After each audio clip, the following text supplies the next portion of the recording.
श्री सुरेश जी कोठारी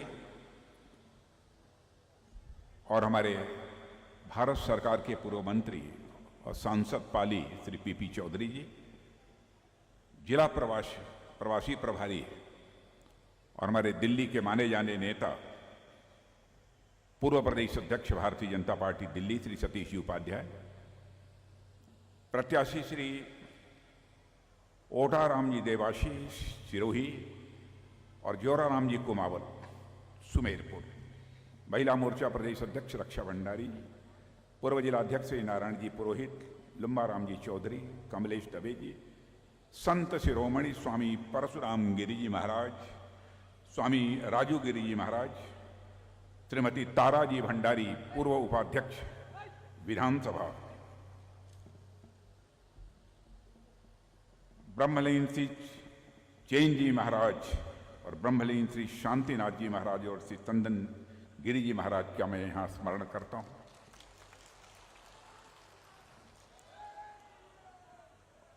और मैं आप सबसे निवेदन करना चाहता हूँ, एक बार जगन्नाथ महादेव जी और एक बार गौतम ऋषि महादेव जी का जयकारा होना चाहिए। बोलिए श्री जगन्नाथ महादेव की जय, बोलिए श्री गौतम ऋषि महादेव की जय। इस सभा में मौजूद मेरे सभी सम्मानित बहनों एवं भाइयों, शायद इस स्थान पर किसी सार्वजनिक सभा को संबोधित करने के लिए पहली बार मैं आप लोगों के सामने खड़ा हुआ हूं। वैसे राजस्थान के साथ हमारा बहुत ही गहरा रिश्ता है। वर्षों से राजस्थान की सार्वजनिक सभाओं को संबोधित करने के लिए और दल के कामकाज के लिए राजस्थान आता रहा हूं। वैसे सिरोही आना मेरा हुआ है, लेकिन शायद इस स्थान पर किसी सार्वजनिक सभा को संबोधित करने के लिए पहली बार आ रहा हूं। आप सबने फूलों की हार पहनाकर स्वागत किया है, स्मृति चिन्ह देकर स्वागत किया है, तालियां बजाकर स्वागत किया है। लेकिन भारत की परंपरा है और शिष्टाचार का तकाजा है, स्वागत, अभिनंदन और सलाम दुआ कभी एक तरफा नहीं होना चाहिए। इसलिए मैं भी अपनी तरफ से शीश झुकाकर आप सभी बहनों भाइयों का हार्दिक अभिनंदन करता हूं, आप सभी का स्वागत करता हूं। आप सभी जानते हैं चुनाव के 2 दिन शेष हैं। मैं यह मानता हूं कि इस बार का राजस्थान का चुनाव पिछले चुनावों से सर्वथा भिन्न है। लोग यह कहेंगे कि कैसे इस बार के चुनाव को पिछले चुनावों से आप भिन्न मानते हैं, तो मैं कहना चाहूंगा इसलिए भिन्न है कि इस बार का चुनाव राजस्थान को बचाने का चुनाव है। और मैं यह मानता हूं यह किसी व्यक्ति का चुनाव नहीं है, किसी राजनीतिक दल का चुनाव नहीं है, बल्कि यह चुनाव आपका है। आपको ही राजस्थान के भविष्य का फैसला करना है। और इस चुनाव को मैं यह भी मानता हूं कि यह सुशासन और विकास से जुड़ी हुई समस्या के समाधान का भी चुनाव है। इसलिए इस चुनाव का एक अपना विशेष महत्व है। और जिस प्रकार की बयार, जिस प्रकार की हवा मैं राजस्थान में देख रहा हूं, कई सार्वजनिक सभाओं को संबोधित करने के बाद, बहनों भाइयों, मैं पूरी तरह से आश्वस्त हूं कि राजस्थान की बहादुर जनता ने मन बना लिया है कि इस बार कांग्रेस को जाना है और भारतीय जनता पार्टी को आना है। जब कभी मैं राजस्थान आता हूं, बहुत सारी विभूतियां हैं, सभी विभूतियों का नाम नहीं लिया जा सकता, लेकिन पहचान इस राजस्थान की, मैं मानता हूं कि महाराणा प्रताप की शक्ति,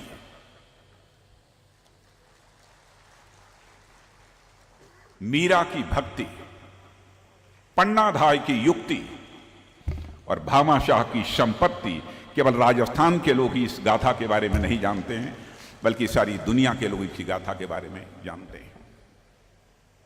राजस्थान के बारे में जब आम लोगों से मैं बात करता हूं तो लोग कहते हैं कि साहब 5 वर्षों के अंदर भ्रष्टाचार बहुत रहा है। बहनों भाइयों, भ्रष्टाचार का आरोप तो किसी के ऊपर कोई भी चस्पा कर सकता है, लेकिन मैं आप सबसे निवेदन करना चाहता हूं कि सबकी बात को ऐसे ही मत मानिए, तथ्यों के आधार पर।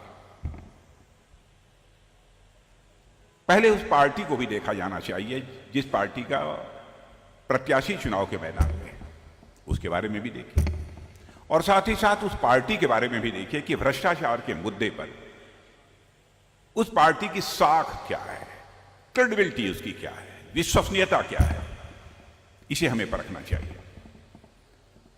मैं आपसे निवेदन करना चाहता हूं, कांग्रेस पार्टी के आजाद भारत में जितनी भी सरकारें रही हैं, उन सरकारों के कामकाज की आप समीक्षा करें, आप देखेंगे शायद ही यदि लाल बहादुर शास्त्री जी के कार्यकाल को छोड़ दिया जाए, शायद ही ऐसा कोई कार्यकाल रहा हो जबकि कांग्रेस की सरकारों पर भ्रष्टाचार के गंभीर आरोप न लगे। मोदी जी के आने के पहले मनमोहन सिंह जी की सरकार थी। मनमोहन जी की सरकार पर जो भ्रष्टाचार के आरोप लगे थे, आपने देखा होगा कि सरकार के मंत्रियों को भी जेल की हवा खानी पड़ी। बहनों भाइयों, चाहे हमारे आदरणीय अटल बिहारी वाजपेयी जी रहे हों, श्रद्धा के साथ मैं उनका नाम लेता हूं, चाहे आज हमारे नरेंद्र मोदी जी, इनकी सरकार हो, कोई मां का लाल, चाहे भारत का रहने वाला हो अथवा दुनिया के किसी देश का, उंगली उठाकर नहीं कह सकता कि एक भी भ्रष्टाचार का गंभीर आरोप लगा है।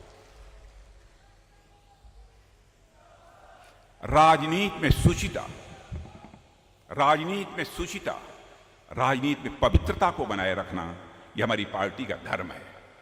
हो सकता है, मैं यह दावा नहीं करता कि हमारी पार्टी में सभी लोग दूध के धोए हैं, लेकिन जहां तक पार्टी का प्रश्न है, मैं दावे के साथ कह सकता हूं कि हमारी पार्टी पर कोई मां का लाल उंगली उठाकर नहीं कह सकता कि एक भी भ्रष्टाचार का आरोप लगा हुआ। पार्टी का यह चरित्र है। हम राजनीति करते हैं तो राजनीति केवल सरकार बनाने के लिए नहीं करते हैं, हम राजनीति करते हैं बहनों भाइयों तो देश बनाने के लिए राजनीति करते हैं, समाज बनाने के लिए राजनीति करते हैं। यह हमारा चरित्र है। हिंदुस्तान की ही नहीं, सारे दुनिया की सबसे बड़ी राजनीतिक पार्टी इस समय कोई है तो हमारी भारतीय जनता पार्टी है, दुनिया की सबसे बड़ी पार्टी। और मैं सीना ठोक कर इस बात को कहना चाहता हूं, भरोसे की पार्टी, ऐसी पार्टी जिसकी विश्वसनीयता हो, जिसकी साख हो, जो कहती हो वो करती हो। मैं दावे के साथ कह सकता हूं, अकेली यदि कोई पार्टी इस देश में है तो उसका नाम भाजपा है, भारतीय जनता पार्टी। और मैं प्रेस के दोस्तों से भी कहना चाहता हूं, मेरी कोई बात गलत हो तो अखबार के पन्नों पर वह लिख देंगे कि राजनाथ सिंह आए थे, जनता की आंखों में धूल झोंक कर चले गए, जनता से उन्होंने झूठ बोला है। हमारी गलती यदि होगी, जाने अनजाने हम कुछ गलत बात यदि बोल गए होंगे तो उसके लिए मैं खेद भी व्यक्त करूंगा। यह हमारा चरित्र है। और यह बात मैं इसलिए कह रहा हूं कि जीवन में हमने राजनीति की है तो जनता की आंखों में धूल झोंक कर राजनीति नहीं की है, राजनीति की है तो जनता की आंखों में आंख डालकर राजनीति की है बहनों भाइयों, इसलिए यह बात मैं कह रहा हूं। हमने 1951 से भारतीय जनसंघ के रूप में अपनी राजनीतिक यात्रा प्रारंभ की थी। उस समय भी चुनाव हुए थे। घोषणा पत्र में हमने कहा था कि जिस दिन हमारी सरकार बन जाएगी और संसद के सदनों में हमको बहुमत मिल जाएगा, धारा 370 जिसके तहत जम्मू कश्मीर को विशेषाधिकार प्राप्त है, हम चुटकी बजाकर समाप्त करेंगे। और आपने देखा 1951 के अपने वादे को हम भूले नहीं। जिस दिन भारत की जनता ने हमको संसद में बहुमत दे दिया, चुटकी बजाकर हमने धारा 370 को समाप्त कर दिया। और जम्मू कश्मीर का भी राज्य का वही दर्जा है जो हिंदुस्तान के अन्य राज्यों का। हमने कहा था वो 1980 से लगातार जिस दिन हमको संसद में बहुमत मिल जाएगा, आते ही संसद में हम ऐसी स्थिति पैदा करेंगे कि अयोध्या की धरती पर भव्य राम का मंदिर बन जाए। बहनों भाइयों, आज मैं आपको आमंत्रित करने के लिए आया हूं कि आइए 22 जनवरी के बाद, वैसे शायद हमारी सरकार भी जब बनेगी, कुछ बुजुर्गों को यहां से रामलला का दर्शन कराने के लिए अयोध्या ले जाएगी। आइए और आप भी दर्शन कीजिए। जो कहा था सो किया। हमने कहा था जिस दिन हमको संसद में बहुमत मिल जाएगा 3 तलाक की प्रथा को हम समाप्त करेंगे। लोग ये कह सकते हैं क्या तो सांप्रदायिक मुद्दा है, हिंदू मुसलमान के बीच का मुद्दा है। बहनों भाइयों, हिंदू मुसलमान और ईसाई की हम राजनीति नहीं करते हैं। हम राजनीति करते हैं तो इंसाफ और इंसानियत की राजनीति करते हैं। आपने देखा 3 तलाक के इस मुद्दे का समाधान हमने संसद में इस बार वो कर दिया। मां, बहन, बेटी चाहे किसी जात की हो, किसी भी धर्म की हो, किसी भी मजहब की हो, बहनों भाइयों, वो हमारी भी मां बहन बेटी है। इससे यह कहने से मुझे कोई रोक नहीं सकता। और राजस्थान की परंपराओं में यहां की माताओं और बहनों ने जिस शौर्य और पराक्रम का परिचय दिया है, जिस त्याग का परिचय दिया है, उसकी गाथाएं जो भारत का इतिहास जानता होगा, राजस्थान का इतिहास जानता होगा, उससे अच्छी तरह परिचित हो। यानी लेकिन जब मैं राजस्थान में देखता हूं और जानकारी मुझे दी जाती है कि लगभग लाखों ऐसी हमारी बहनें रही हैं जिनके साथ जिस तरीके की अपमानजनक स्थिति पैदा की गई है। बहनों भाइयों, मैं चर्चा नहीं करना चाहता, यह विडंबना है। सचमुच इस हुकूमत को लानत है जिस हुकूमत के रहते हुए माताओं और बहनों की इज्जत असमत सुरक्षित है, और अभी राजस्थान के लोग उसे बर्दाश्त करेंगे।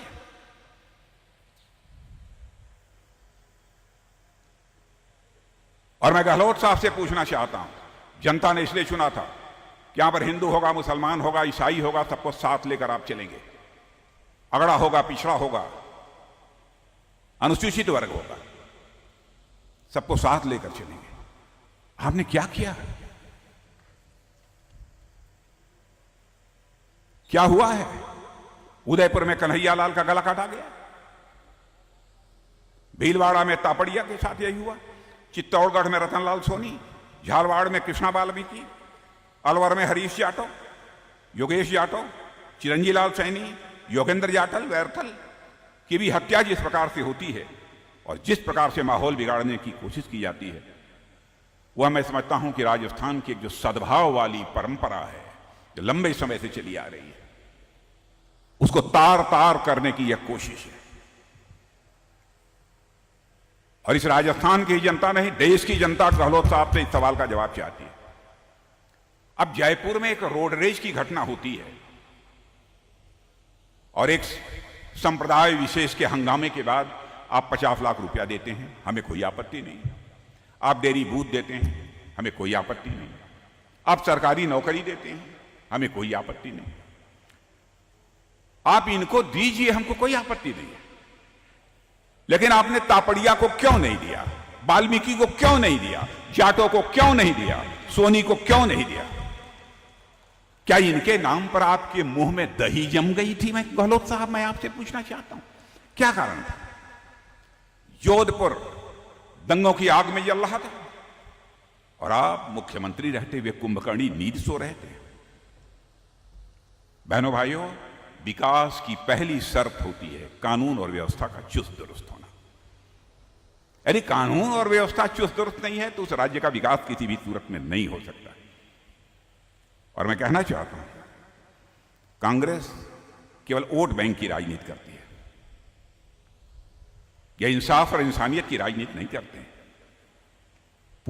पूरा इतिहास उठाकर देखिए, बेखौफ जोधपुर हो, जयपुर हो, टोंक हो, करौली हो,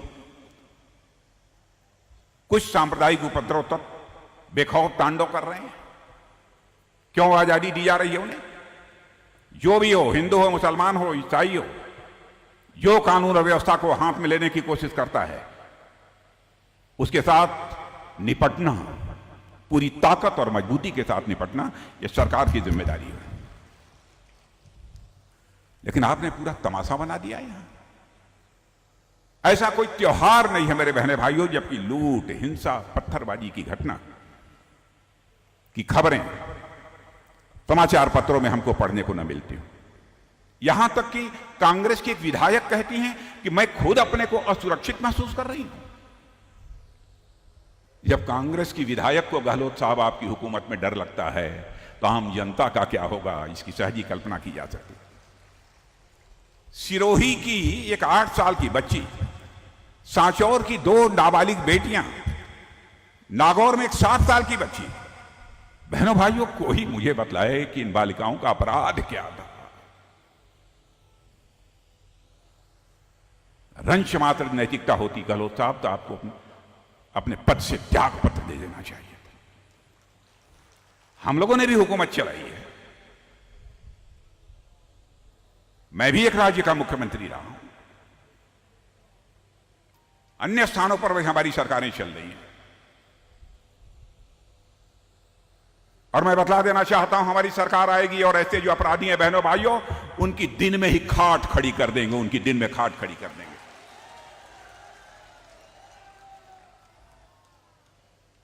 हम माताओं बहनों को, महिलाओं का तो सशक्तिकरण करना चाहते हैं। और देखा होगा आपने, मोदी जी ने कई ऐसे कदम उठाए हैं।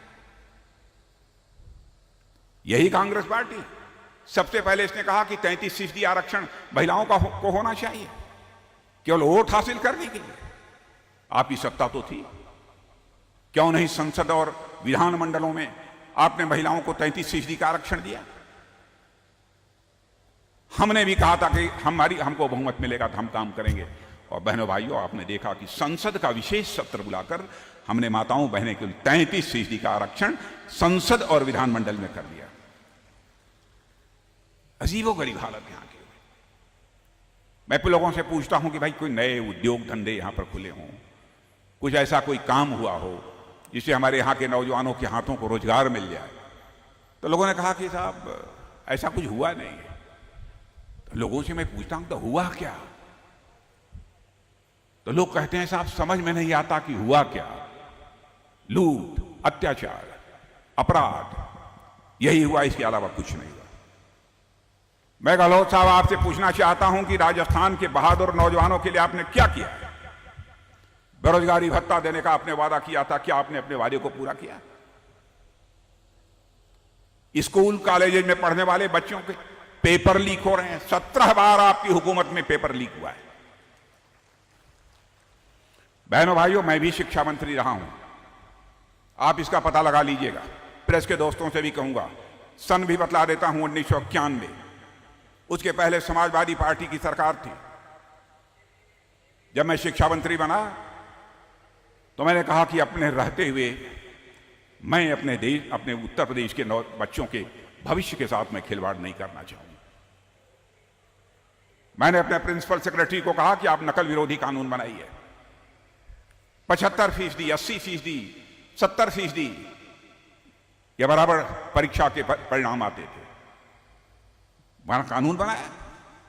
जो रिजल्ट उत्तर प्रदेश में पहले नकल करने के कारण 70-75% आता था मेरे बहनों भाइयों, नकल विरोधी कानून लागू कर देने के बाद 14% आया। लोगों ने मुझे गालियां दी, कहा कैसा क्रूर शिक्षा मंत्री है। मैंने कहा क्रूरता हमको यह मंजूर है, लेकिन हम अपने बच्चों के भविष्य के साथ उनको खिलवाड़ नहीं करने देंगे। उसके बाद बच्चे लालटेन जलाकर पढ़ना शुरू किया। मैं कभी कभी सोचता हूं कि इस सरकार के बारे में यदि कोई रिपोर्ट कार्ड की बात करे, इस सरकार का रिपोर्ट कार्ड क्या है, तो मैं समझता हूं कोई भी समझदार व्यक्ति होगा तो कहेगा इस रिपोर्ट कार्ड में कुछ नहीं है, बस इसको कहिए 0 सन्नाटा है। 0 सन्नाटा। विकास के नाम पर यदि इन्होंने कुछ नहीं किया। अब देखिए विकास कैसे होता है। अब हमारी सरकार के अंदर में हम लोगों ने क्या क्या किया है। 74 एयरपोर्ट थे, आज आपको जानकर खुशी होगी 9 वर्षों के अंदर 149 एयरपोर्ट बन गए। कई ऐसे काम। अब एक ऐसी योजना आयुष्मान भारत की हमारी केंद्र की सरकार ने प्रारंभ की है। पता नहीं गहलोत साहब ने इसको किस हद तक इसे लागू किया है, मैं नहीं कह सकता हूं। 5 लाख रुपए तक का मुफ्त इलाज गरीब का। और 1 साल के अंदर उसकी बीमारी ठीक नहीं होती है तो दूसरे साल भी 5 लाख रुपए का मुफ्त इलाज। बहनों भाइयों, दुनिया में कहीं पर भी स्वास्थ्य संबंधित इस प्रकार की योजना कहीं नहीं है तो केवल भारत में। राजस्थान के बारे में यह भी मैं जानता हूं, पानी के संकट से हमारी माताओं बहनों को, परिवार के सदस्यों को जूझना पड़ता है। मैंने इसी राजस्थान में देखा है, दूर दराज क्षेत्रों से माताओं बहनों को घड़े में पानी रखकर, घड़े के ऊपर घड़ा रखकर अपने घर में ले जाती थी और अपनी जल की आवश्यकताओं को पूरा करती थी। अधिकांश राज्यों में ऐसे हालात देखने को मिलते थे। हमारे प्रधानमंत्री ने फैसला किया कि हम माताओं और बहनों की यह दुर्गति मैं नहीं देख सकता हूं, इसलिए फैसला किया हिंदुस्तान का एक भी घर शेष नहीं बचेगा जहां की नल न पहुंच जाए और नल के माध्यम से लोगों को जल न मुहैया हो जाए। राजस्थान में गहलोत साहब ने कितना इस काम को होने दिया है, क्योंकि बिना राज्य सरकार के सहयोग के हम चाहते हुए भी जो लक्ष्य हासिल करना चाहते हैं उस लक्ष्य को हम हासिल नहीं कर सकते। लेकिन आपको यकीन दिलाना चाहता हूं, सरकार बनाइए, यदि काम नहीं हुआ होगा, हर घर में नल और नल के माध्यम से जल नहीं पहुंचा होगा, ज्यादा से ज्यादा 2 से लेकर 3 साल में बढ़ाकर मैं बतला रहा हूं, हर घर में राजस्थान में नल होगा और नल में जल होगा। किसानों से संबंधित बहुत सारी समस्याएं हैं, लेकिन बहुत विस्तार में जाकर यहां पर मैं चर्चा नहीं करना चाहता। जो कहा था इन्होंने नहीं कहा था। आज यही मैं कहने आया हूं बहनों भाइयों, सरकार कैसे चलाई जाती है, यदि किसी को सीखना है तो भारतीय जनता पार्टी से सीखे। आज आप देख रहे हैं अंतर्राष्ट्रीय जगत में भारत का कद बढ़ा है। मेरे बहनों भाइयों, अंतर्राष्ट्रीय जगत में भारत का कद बढ़ा है।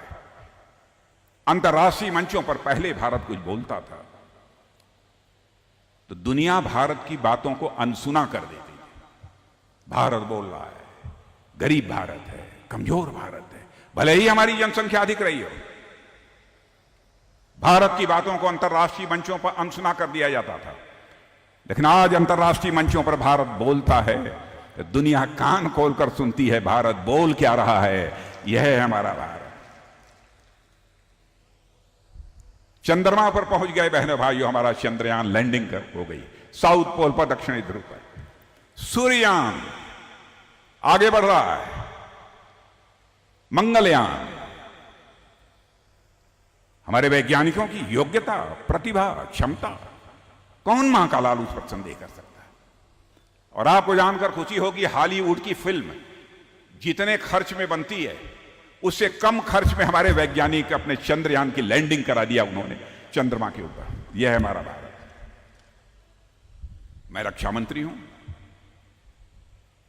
आप कहेंगे कि सीमाओं की सुरक्षा की क्या स्थिति है। मैं एक घटना की याद दिलाता हूं। चूक होती है कभी। एक बार जब मैं गृह मंत्री यहां था तो उसमें पाकिस्तान से कुछ आतंकवादी चोरी छिपे हमारी सीमा में घुस आए। उरी पुलवामा की घटना आप जानते हैं। और सोए हुए रात को हमारे बहादुर सेना के जवानों को का कत्ल किया उन्होंने, शहीद हो गए हमारे जवान। मैं प्रधानमंत्री की मैं दाद देना चाहता हूं। उन्होंने हम 1-2 लोगों को, 3 लोगों को बुलाया। 10 मिनट का भी समय नहीं लगा बहनों भाइयों। बातचीत हुई, मैंने कुछ सुझाव दिया और किसी ने कुछ सुझाव दिया। 10 मिनट नहीं, समय नहीं लगा होगा।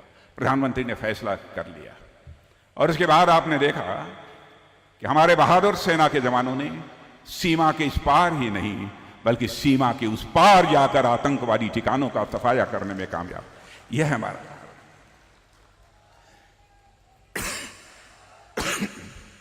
भारत। अब कमजोर भारत नहीं है, भारत अब ताकतवर भारत। और बहनों भाइयों, जो हमें छेड़ेगा हम उसे छोड़ेंगे नहीं। यदि गोली चलाएगा तो हम गोला चलाएंगे।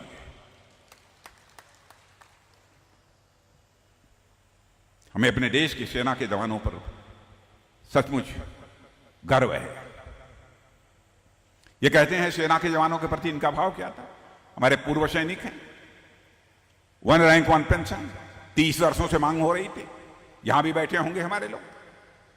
500 करोड़ का इन लोगों ने प्राविजन किया था, कांग्रेस के लोगों ने।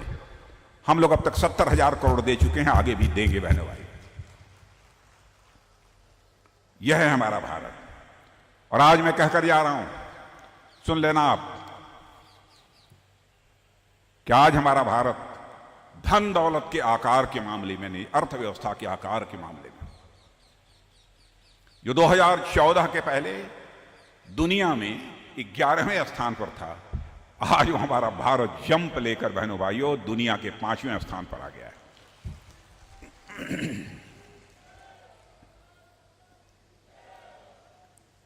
और यह भी सुन लेना, मैं नहीं कह रहा हूं, दुनिया की मानी जानी फाइनेंशियल फर्म्स, आर्थिक मामलों की जो समीक्षा करती हैं फर्म्स, उन्होंने कहा है, मॉर्गन स्टैनले ने भी कहा है, एक फर्म है फाइनेंशियल, उसने भी कहा है भारत जिस तेजी से आगे बढ़ रहा है, अब भी सच्चाई को नकारा नहीं जा सकता कि 2027 आते आते भारत दुनिया के टॉप 3 कंट्रीज में आकर खड़ा हो जाएगा। और मैं कह रहा हूं, यह भी सुन लेना, केवल अपने आकलन के आधार पर नहीं कह रहा हूं, भारत ही नहीं बल्कि दुनिया की जो मानी जानी हस्तियां हैं उनसे जो बातचीत होती है उस आधार पर कह रहा हूं, इस संभावना को भी नकारा नहीं जा सकता कि 2047 समाप्त होते होते, यानी आजादी के 100 वर्ष पूरा होते होते, भारत दुनिया के टॉप 1 कंट्री बनकर रहेगा।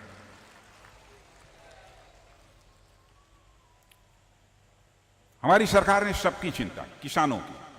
दुनिया के दूसरे देशों में मैं गया, मैं पूछा कि यूरिया की क्या है, डॉलर में बतलाया उन लोगों ने कीमत लगभग 3,000 रुपया प्रति बोरी पड़ती थी, और बहनों भाइयों यहां पर हम दे रहे हैं 300 रुपये।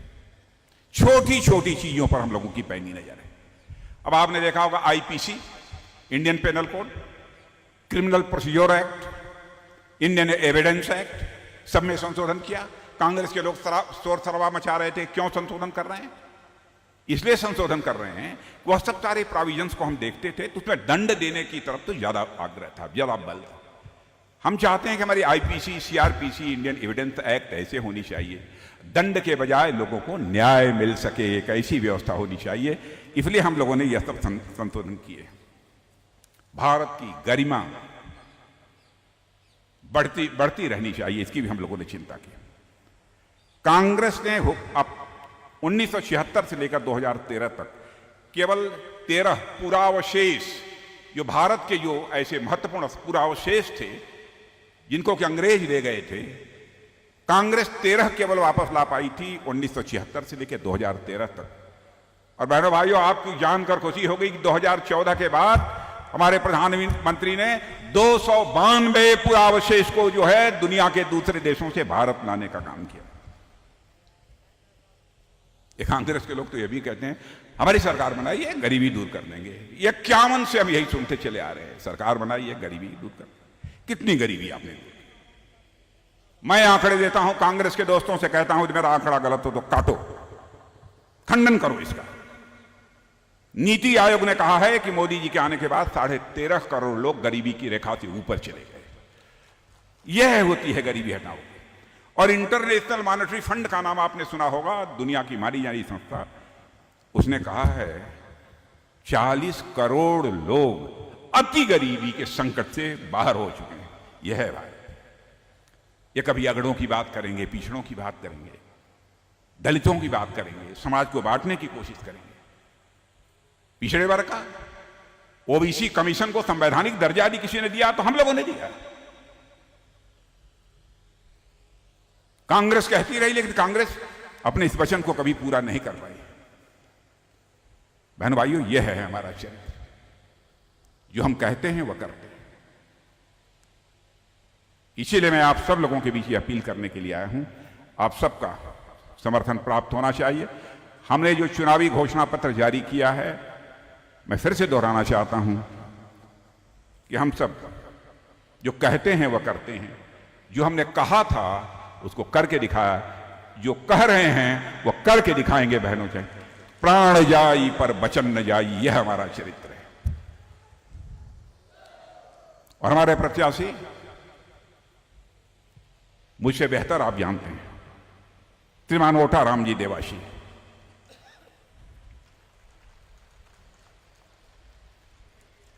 माने एक विलक्षण व्यक्तित्व है ओठाराम जी का।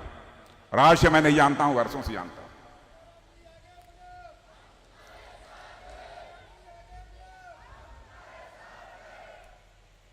और इनके व्यक्तित्व के बारे में आप अच्छी तरह जानते हैं। जोराराम जी भी जब मैं बोल रहे थे तो बहुत गंभीरतापूर्वक, मैं जोराराम जी की भी बातों को मैं सुन रहा था। उनके भाषण में गांभीर्य था, गंभीरता थी,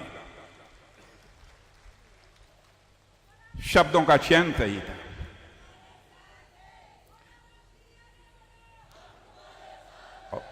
और आप राजस्थान की विधानसभा में यदि दोनों लोग चुनकर गए, मुझे लगता है कि हमारी सरकार की कुछ विशेष नजर रहेगी इनके।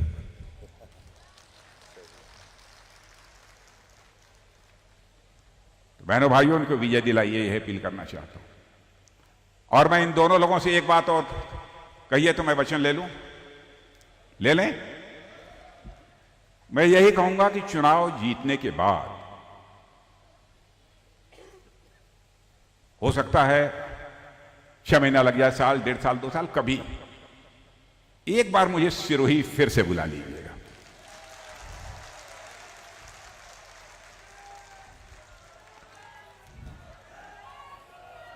और मेरे बहनों भाइयों, यदि मैं सिरोही आना चाहूंगा तो इस बार जैसे मेरा स्वागत हुआ है वह स्वागत कराने के लिए नहीं आना चाहूंगा, बल्कि एक बार शीश झुकाकर आप सभी के प्रति आभार व्यक्त करने के लिए आना चाहूंगा, आप सभी का अभिनंदन करने के लिए आना चाहूंगा। इन्हीं शब्दों के साथ आप सबको बहुत बहुत धन्यवाद।